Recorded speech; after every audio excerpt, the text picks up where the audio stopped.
NU ini sebenarnya punya potensi yang sangat besar sebagai komunitas yang dinamis. Kadang-kadang dengan image yang sementara ada tentang NU misalnya, apa bisa ya NU masuk ke wilayah-wilayah modern atau wilayah-wilayah anak muda gaul dan lain sebagainya. Itu harus kita anggap sebagai tantangan saja. Benda atau tempat apapun yang pernah menempel di situ jasad-jasad luhur para aulia, itu kan menjadi sesuatu yang sangat bernilai. Dan di situ lazimnya orang NU melakukan tabarukan.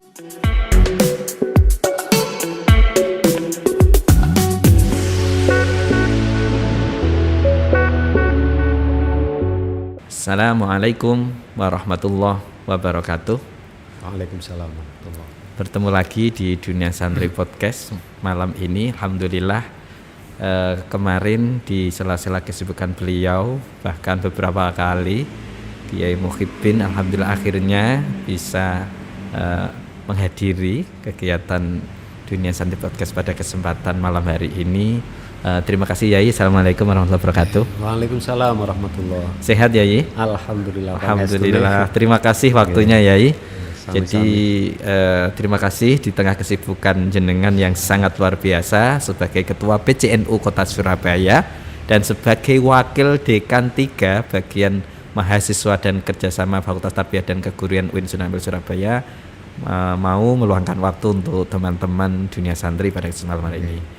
Yai, jadi saya membaca riset dari Alfara Research Center, itu sekarang Indonesia terpolarisasi menjadi 3 bagian besar ya. Yang pertama adalah namanya kelas menengah perkotaan, urban gitu secara geografis. Banyak orang-orang desa seperti saya Yai yang aslinya orang Pati, kemudian hijrah ke Surabaya Sidoarjo. Kemudian yang kedua, hasil Alfara Riset menceritakan tentang sekarang banyak sekali orang kaya baru istilahnya, kelas menengah ke atas secara perekonomian. Kemudian yang ketiga, kita sekarang diberi bonus demografi yang namanya generasi milenial dan Gen Z ya. Nah, kemarin saya membaca beberapa penelitian. Mbah Yai menginisiasi istilah NU Urban. Gimana Yai? Asbabul wurudnya ada NU Urban itu gimana awal mulanya? Ya, intinya kan kita ingin NU ini solihun likulli zamanin wa makan ya. Dan pada saat kita mendapatkan amanah untuk berkhidmat di NU yang NU-nya di Surabaya, tentu kita harus mulai belajar mendefinisikan khidmat NU ini supaya lebih relevan dengan realitas. Dan realitasnya yang kita temukan adalah realitas perkotaan, yang di dalam bahasa Inggrisnya ya realitas urban. Di mana tentu penetapan satu policy kebijakan atau arah yang khas Surabaya dengan menetapkan gerakan NU Urban itu ingin bahwa NU ini bisa relevan program-programnya dan pendekatannya khas, bisa diterima, bisa bermanfaat untuk masyarakat kota yang dinamikanya tentu ini tidak sama ya dengan masyarakat rural atau masyarakat di non perkotaan. Gitu. Rural. Kemudian Surabaya ini kan kota yang secara histori itu sangat bermakna oleh Nahdlatul Ulama sebagai kota kelahiran ya. Jadi gimana ya Anda mengartikan bagaimana anugerah sekaligus amanah ini jenengan sebagai Ketua PCNU Kota Surabaya ini ya? Ya. Masih nyambung dengan yang tadi Gus ya. Sesungguhnya NU ini pada awalnya dilahirkan di kota. Di kota. Oleh karena itu sangat lekat dan akrab sekali dengan identitas kota. Identitas kota. Pada saat itu panjenengan bisa lihatlah bagaimana tongkrongan aktivis-aktivis NU di masa lalu. Keren-keren ya. Ya keren-keren. Iya. Apalagi di Surabaya kan. Siddiq gimana ya, kiai yang lain yang pada waktu itu sih masih muda-muda kan. Semangat muda, jiwa muda. Dan gerakan-gerakannya juga sangat relevan untuk situasi saat itu. Saat itu. Lalu kemudian NU ini berkembang dan identik dengan basis pedesaan. Betul. Basis pedesaan. Oleh karena itu saat kemudian kita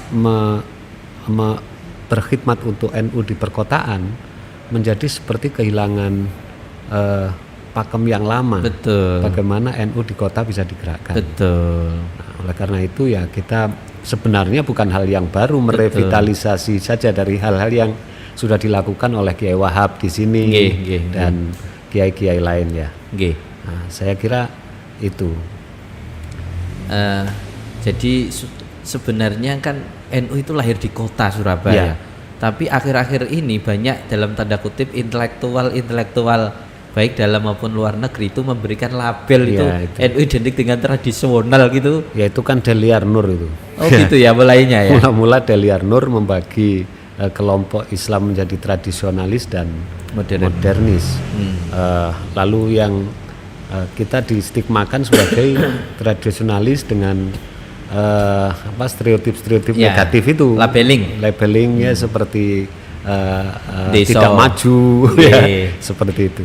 Padahal kalau dilihat dari istilah aslinya sih, misalnya Syed Hussein Nasr itu dia juga bicara tradisionalis, tetapi tidak dengan predikat-predikat yang jelek. Betul, bukan. Nah, tapi secara sosiologis kita diidentikan dengan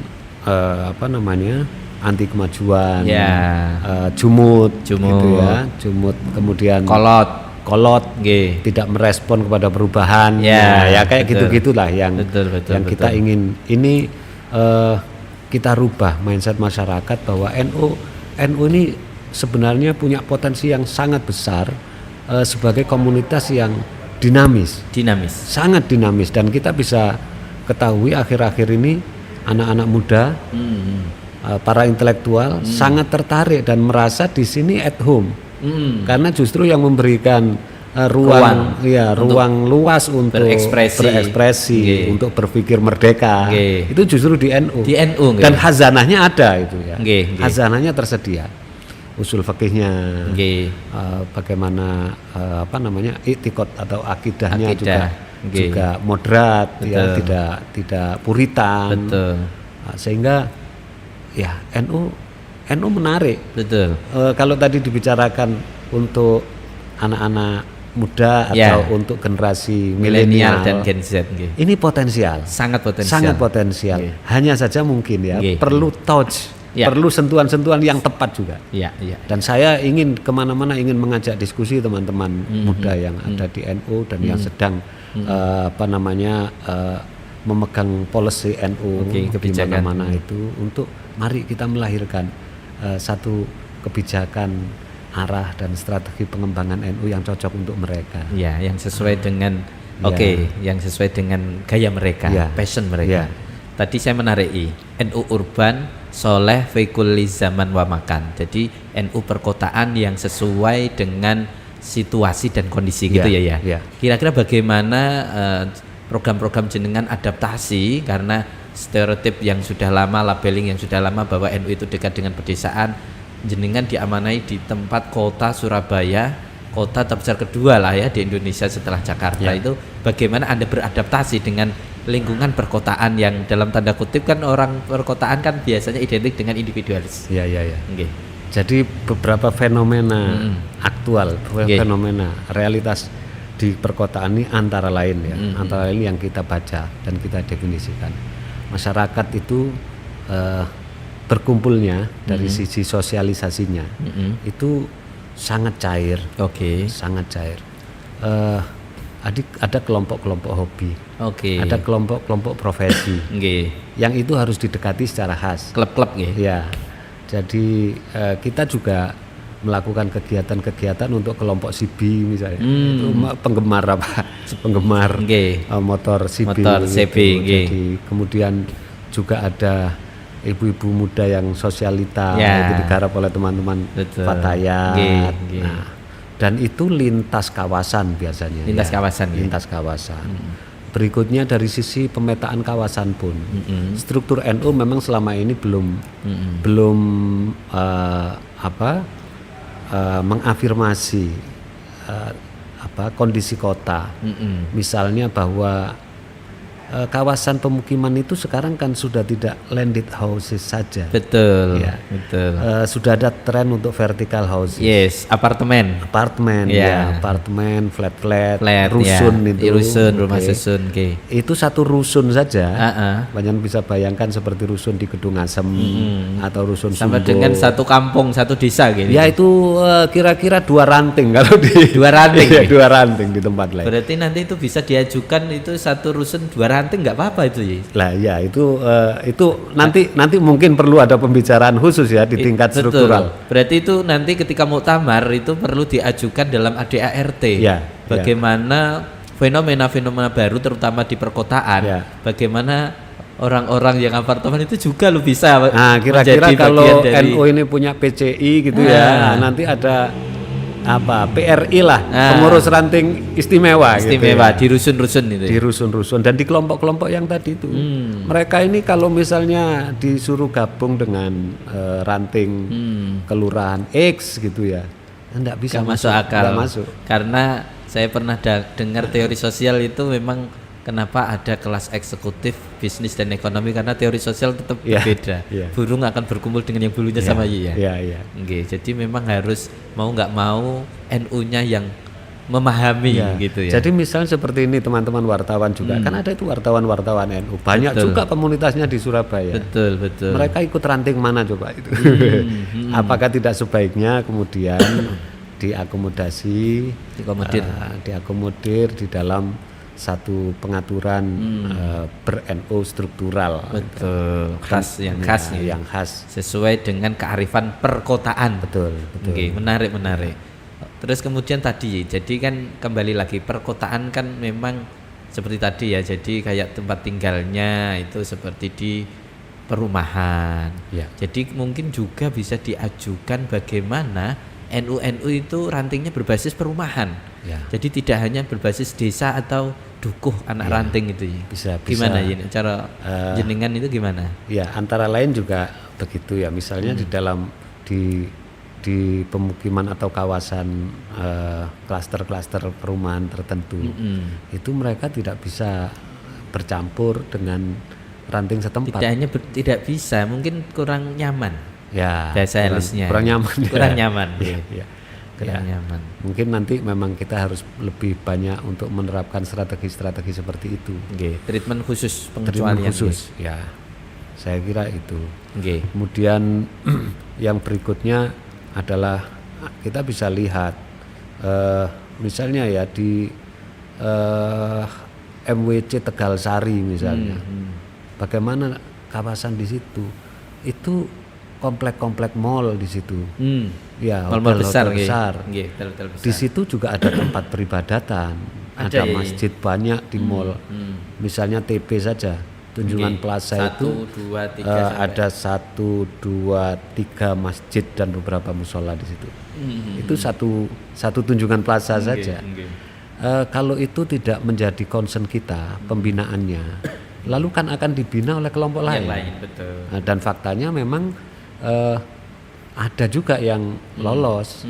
Oleh karena itu kita juga memiliki perhatian setiap harlah kita berikan award misalnya di dalam pembinaan masjid yang sudah sesuai dengan standar Ahlussunnah wal Jamaah Nahdiyah yang rumpun atau kategori tempat umum, masjid di tempat umum atau di mall. Itu selalu kita beri apresiasi dan setahun sekali. Dan alhamdulillah sudah beberapa masjid di mall yang ada dalam pembinaan kita. Di mana saja ya? Misalnya kalau di Tunjungan Plaza itu ada musola eksekutif di TP2. Ada yang di TP6. Yang parkiran belum, yang di atas itu. Lalu di Royal itu ada.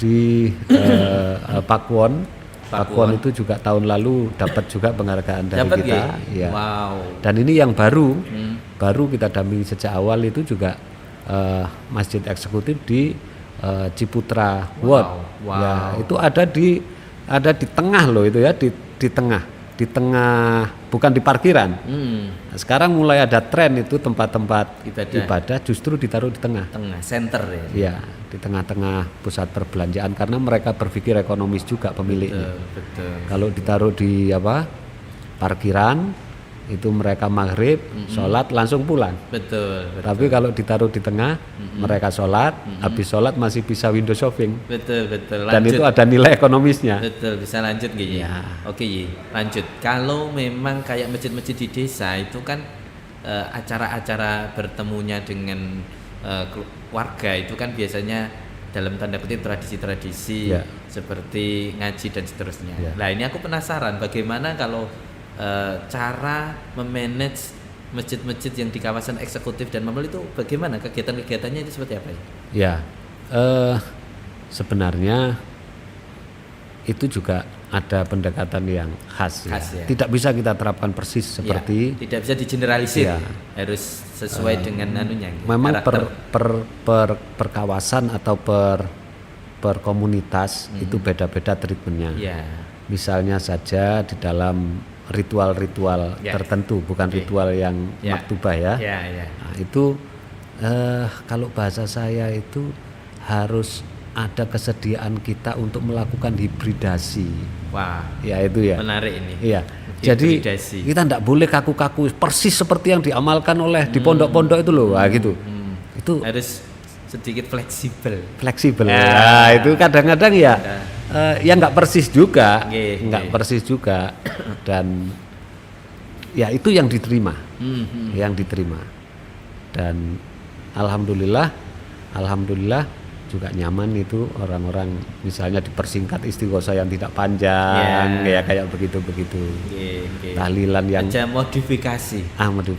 Dan namanya mungkin di tempat-tempat tertentu sudah tidak tahlilan lagi. Sudah berbeda. Zikir bersama. Jadi kemasan juga penting ya. Kemasan packaging. Sebentar lagi ini kan tahun baru Hijriah juga ya. Nah, mungkin terus kemudian di Indonesia ini kan juga banyak sekali kota-kota yang dalam tanda kutip Nahdlatul Ulama yang berada di perkotaan. Di Jawa Timur sendiri ada Kota Malang, Kota Pasuruan, kemudian Kota Jember ya. Terus kemudian banyak Probolinggo dan seterusnya. Mungkin Yai Muhyiddin punya sesuatu yang bisa dibagikan oleh teman-teman bagaimana step by step bagaimana NU Urban bisa diaplikasikan dan soleh fikul zaman wa makan sesuai dengan situasi dan kondisi di tempat masing-masing, walaupun tidak bisa digeneralisir lah, tapi minimal punya sesuatu berbagi inspirasi. Nanti teman-teman yang mengikuti podcast kali ini kan tahu, oh ternyata pendekatannya seperti ini. Kira-kira bagaimana step by step sih untuk mendekati sampai bisa memanage termasuk masjid menjadi ruh dari perkotaan, karena mereka itu kan Islamnya, spiritnya kan berbasis masjid memang.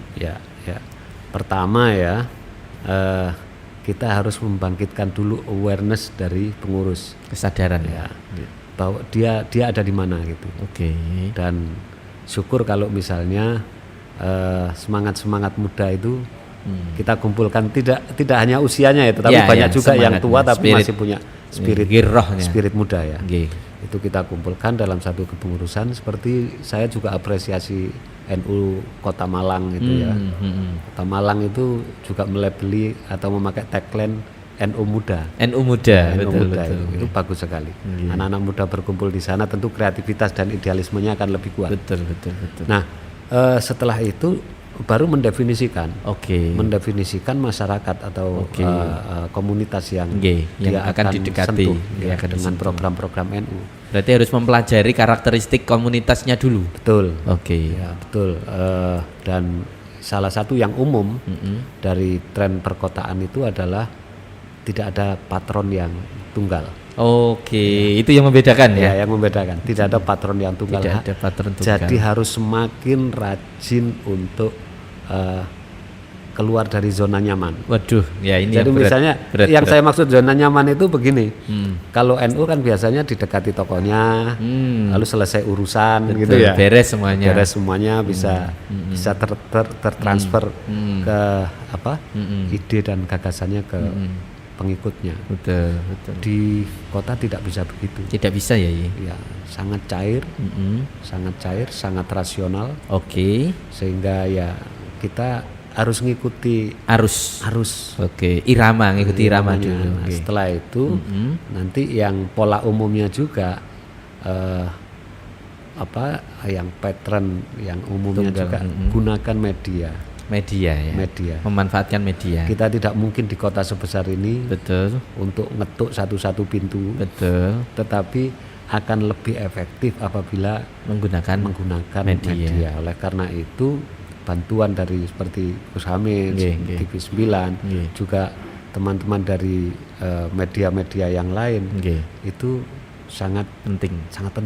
Karena itu tokoh-tokoh NU itu ya harus baik-baik sama yang punya media, sama media teman-teman pers gitu ya. Saya kira gitu. Berarti kesadaran pertama, penyadaran bahwa dia pengurus NU ini berbeda dengan pengurus yang lainnya. Yang kedua harus mempelajari bagaimana karakteristik dari masing-masing tempat itu yang ditempatkan. Kemudian yang ketiga memanfaatkan media itu beberapa langkah dari jenengan untuk bisa bagaimana NU urban bisa diaplikasikan dan soleh fikul zaman memakan gitu. Tentu kalau kami ini membedakan dua strategi untuk yang basis tradisional. Di kota ini masih ada basis tradisional. Masih ada. Jadi di daerah mana kalau di Surabaya yang tradisional? Kalau di kampung-kampung lama seperti Sidoresmo, Rungkut, lalu Sukolilo, tapi tidak semua kawasan ya. Ada di situ bagian-bagian klub enklave gitu. Keputih, terus Bula. Di daerah-daerah yang itu memang basis tradisional NU kuat. Pendekatannya kita sesuai dengan merawat 3M namanya ya. Apa ya 3M itu ya? 3M itu ya masjid, masjid dan musola. Kemudian madrasah, majelis. Majelis kan juga masih banyak. Betul, majelis taklim. Ya, majelis taklim, majelis dzikir, majelis salawat. Itu kita bikin asosiasinya. Oke. Masjid, musola, kemudian terus majelis terus madrasah. Oke. Itu basis kultural kita yang harus tetap kita rawat. Di samping kita juga melangkah untuk ke komunitas-komunitas atau cara-cara yang baru. Jadi benar-benar mengaplikasikan konsep kaidah al-muhafadzah al-qadri wal aqdu bil jadidil aslah. Jadi merawat tradisi-tradisi lama seperti yang di M3M tadi masjid, musola, kemudian majelis, kemudian madrasah ma'had gitu ya. Kemudian juga wal aqdu bil jadidil aslah menggunakan tadi pendekatan yang urban kelompok kawasan hobi, atau klub atau hobi. Oke, menarik ini. Ini belum banyak yang jadi menurut saya ini podcast malam ini sangat menarik dan inspirasi, semoga menginspirasi teman-teman yang lainnya. Kemudian saya tanya pahitnya tadi kan yang strateginya, perjalanannya itu bagaimana dalam arti duka atau tantangan yang dihadapi ketika mengaplikasikan NU urban ini. Ya, tentu seperti tadi saya katakan antara lain. Karena masyarakatnya ini cair, patronase sudah tidak terlalu kuat, bahkan sudah hampir tidak ada ya. Maka kita akan banyak sekali harus mengeluarkan effort lebih. Tetapi kalau kita didukung oleh banyak potensi anak-anak muda, kan tentu lebih gampang, lebih kuat untuk intisar dari perjuangan kita itu. Nah itu ya tentu juga diantaranya memang itu tidak boleh cepat motong. Nah ini susah ini, tidak baperan. Iya. Tidak baperan.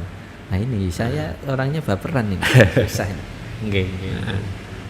Jadi ya kadang-kadang dengan dengan image yang sementara ada tentang NU misalnya, apa bisa ya NU masuk ke wilayah-wilayah modern atau wilayah-wilayah anak muda gaul dan lain sebagainya. Itu harus kita anggap sebagai tantangan saja. Tantangan. Oke. Kemudian yang kedua, jadi ternyata orang kota itu kan kajian-kajiannya berbeda dengan orang-orang muda. Kemudian orang-orang di pedesaan, seperti tentang yang baru-baru ya, tentang bagaimana jadi agama ini kan terus globalisasi ini kan berkembang terus, masyarakat juga mengikuti. Tapi kemudian agama itu juga mempunyai tantangan tersendiri. Contoh ya, ini beberapa contoh ya, kayak bagaimana kripto itu kan bagaimanapun milenial sekarang dan orang perkotaan juga sedikit banyak. Makanya bagaimana NU Surabaya ini bisa beradaptasi dengan dalam tanda kutip hukum-hukum yang itu sangat dekat dengan perkotaan tapi dalam tanda kutip sangat rawan gitu. Gimana ya tentang seperti itu? Kan harus ada sedikit modifikasi, kemudian mencari kaul-kaul yang bahasanya lebih moderat tapi yang penting berdasarkan kaul, tapi juga yang penting mereka mau dengan kita. Bagaimana istihad jenengan ketika menahkodai NU Surabaya ini ketika menemukan seperti itu, tantangan-tantangan seperti itu? Ya, sejauh ini alhamdulillah ya, kita ini meskipun di kota ini alumni mutakhorrijin dari pesantren-pesantren yang memiliki penguasaan di dalam hukum, misalnya hukum agama, fikih, usul fikih dan seterusnya kan juga sangat banyak. Dan itu melalui lembaga Bahsul Masail itu bisa mereka untuk mengkaji fenomena-fenomena atau problem-problem masyarakat yang memerlukan jawaban-jawaban agama. Dan di PCNU Surabaya punya lembaga Bahsul Masail? Alhamdulillah di sini juga ada lembaga Bahsul Masail yang itu terdiri aktivisnya dari banyak pesantren-pesantren salaf juga. Dan sering pula juga memanfaatkan kompetensi yang dimiliki oleh teman-teman akademisi atau para ahli praktisi selama itu diperlukan untuk memberikan referensi. Sehingga pembahasan-pembahasannya ini tidak hanya tekstual tetapi betul-betul kontekstual. Berarti sebelum dibahas secara kalau kita bahasa konvensional, berarti dihadirkan para pakar-pakar di bidang masing-masing untuk, kalau dalam bahasa Masail kan tabayyun atau tasawur dulu. Betul. Tasawur, jadi semua membahas tentang si A, berarti menghadirkan pakar tentang itu ya. Alhamdulillah di sini Surabaya khususnya kan banyak perguruan tinggi. Betul. Dan di sini berbagai profesi dan keahlian, orang-orang topnya juga banyak di sini. Lengkap ya. Dan saya juga bersyukur ya. Semuanya kok juga mau itu ikut rewang-rewang atau ikut khidmat di NU gitu loh ya. Jadi aktivis-aktivisnya itu alhamdulillah juga dari banyak keahlian gitu. Dari berbagai macam keahlian. Iya, minimal juga berjejaring gitu ya. Nyambung. Kalau perlu ini, saya ada kenalan gitu. Kita undang diskusi, ngobrol-ngobrol tentang ini. Itu selalu saja bisa. Mungkin pernah contoh dulu ketika mengadakan tentang apa? Bahsul Masail tentang apa di Surabaya yang jenengan menghadirkan para pakar di bidangnya? Kayak pernah ya masalah hukum, saya lupa itu masalahnya ya. Sekitar hukum kripto yang panjenengan tadi ya. Itu banyak teman-teman yang praktisi kripto itu lalu ditanya oleh teman-teman yang ahli kitab itu ya, ahli basu, ahli basul masail. Ahli kitab itu bisa Yahudi Nasrani itu. Kalau dalam tradisi pesantren. Itu bisa cerita, jadi saling memahami sehingga bisa mencarikan mencarikan dasar atau mencarikan referensi hukumnya.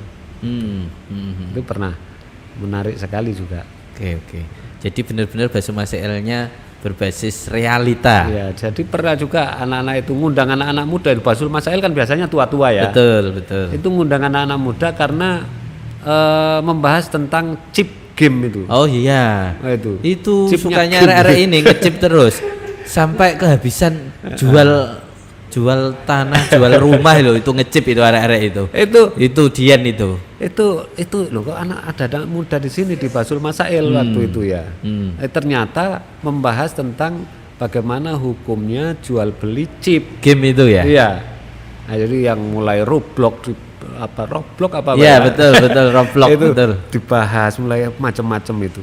Itu yang ini juga anak-anak muda itu yang memberikan ini narasumber ya. Narasumber itu anak-anak gamers itu. Gamers jadi benar-benar dari klub gamers. Jadi benar-benar menghadirkan pakar di bidangnya ya. Iya. Jadi kalau membahas tentang games berarti menghadirkan pelaku gitu. Pakar enggak selalu harus akademisi ya. User juga ya. Jadi bagaimana user experience, pengalaman pengguna itu. Betul. Oke, kemudian yang kedua ya tadi jenengan kan cerita Surabaya ini kan unik ya. Selain berbasis kota, Surabaya juga merupakan kota kelahiran NU. Ya. Jadi jenengan tadi cerita bagaimana tugas jenengan bukan hanya sebagai seorang ketua PCNU, tapi juga sebagai apa tadi jenengan? Lalu istilahnya? Saya dan teman-teman di sini nih memahami tugas kami ini selain jadi pengurus struktural, itu sebagai juru kunci. Nah, menarik. Juru kunci sebuah petilasan ya. Jadi kan kalau dalam iktikad kita, tradisi kita itu kan benda atau tempat apapun yang pernah menempel di situ jasad-jasad luhur para aulia, itu kan menjadi sesuatu yang sangat bernilai. Dan di situ lazimnya orang NU melakukan tabarukan. Lah tempat ini Kiai Hasyim di sini, Kiai Wahab di sini, Kiai Bisri Sansuri, Kiai Abdullah Ridwan, para Kiai Mas Alwi ya. Mereka para solihin, para pejuang yang tidak kita ragukan lagi kemuliaannya, tingkat spiritualnya. Karena itu setiap kita duduk di sini kita ingatkan bahwa pernah menempel di tempat ini jejak-jejak orang-orang mulia itu. Oleh karena itu dengan itu kita rawat tempat ini. Ini adalah kantor NU yang pertama. Dulu namanya HBNO ya kan? HBNO. Ya, Hofbestur Nahdlatul Ulama. Ya, karena itu sejak bahasa Belanda ya. Iya, sejak kepengurusan saya ini gedung ini sudah ditetapkan cagar budaya tipe A, tidak boleh dirubah, harus dirawat saja.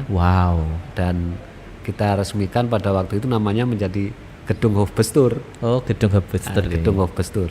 Bahasa Belanda itu ya. Pada bahasa Belanda. Hofbestur. Hofbestur. Pengurus pusat. Pengurus pusat.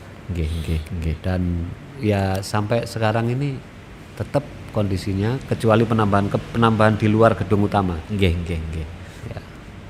Makanya saya agak merinding tadi ketika masuk ini benar-benar kayak kita masuk dejavu kembali ke tahun 1926 gitu loh. Jadi kayak ini kita masih ingat bagaimana para kiai kumpul di sini. Gimana sedikit cerita tentang sejarah gedung ini? Gedung ini sejak awal didirikannya kan NU itu resmi dapat SK lah ya. Ya, itu tahun 26. Itu pasti dijajah Belanda pada waktu masih itu. Belanda. Kiai-kiai bersepakat untuk mendirikan jamiah itu di rumahnya Kiai Ridwan, beberapa rumah dari dekat kantor dari sini. Ini ya. Kiai Ridwan Abdullah. Pada waktu itu bertepatan dengan haul. Haulnya ke Syekhona Khalil. Bangkalan. Setahun sebelumnya beliau mintai restu. Lalu beliau menandatangani untuk mendirikan NU itu. Okay. Lalu langsung berkantor di tempat ini. Okay. Ini milik dulu Bapak Haji Alwi namanya. Oke. Nah, dipinjamkan. Terus kemudian sekarang sudah menjadi milik dari NU. Nah, sejak itu sampai masa revolusi itu pernah berpindah-pindah kantor PBNU ini. Jadi pernah di Pasuruan kira-kira ya setahun apa setahun setengah itu. Pasuruan. Nah, lalu ke Madiun kemudian revolusi 48 itu. Sekitar itu. Kemudian balik lagi ke sini dan pada tahun 55 pindah ke Jakarta. Menteng Dalam ya. Ke Menteng Dalam sebelum ke Keramat. Sebelum ke Keramat 164. Jadi cukup lama NU di sini itu. Dan itu merupakan satu kemajuan NU itu antara lain dari kantornya yang sudah pindah ke Jakarta. Muhammadiyah kan tetap di Jogja. Di Jogja, lahir di itu sampai sekarang di Jogja. Nah, kita sudah kantor pusatnya pindah ke Jakarta. Jadi ini sebenarnya kantor pusat cabang Surabaya gitu. Nah, itu sekarang jadi petilasan. Makanya jenengan selain sebagai ketua juga sebagai juru kunci di petilasan gitu. Nggak apa-apa disebut juru kunci. Memang itu satu kehormatan. Kehormatan. Dan tidak ada duanya di tempat lain. Tidak ada. Hanya di sini. Kalau di Pasuruan juga tempatnya sudah tidak ada. Sudah nggak ada. Di Madiun juga sudah nggak ada. Ya, tinggal di yang di Keramat Dalam itu masih apa enggak ya? Di Keramat Dalam tidak ada. Sudah nggak ada ya? Tidak ada. Jadi memang satu-satunya di sini. Iya, di sini yang. Kalau ini roboh bisa NU hilang sejarahnya ya? Ya mudah-mudahan saja. Oleh karena itu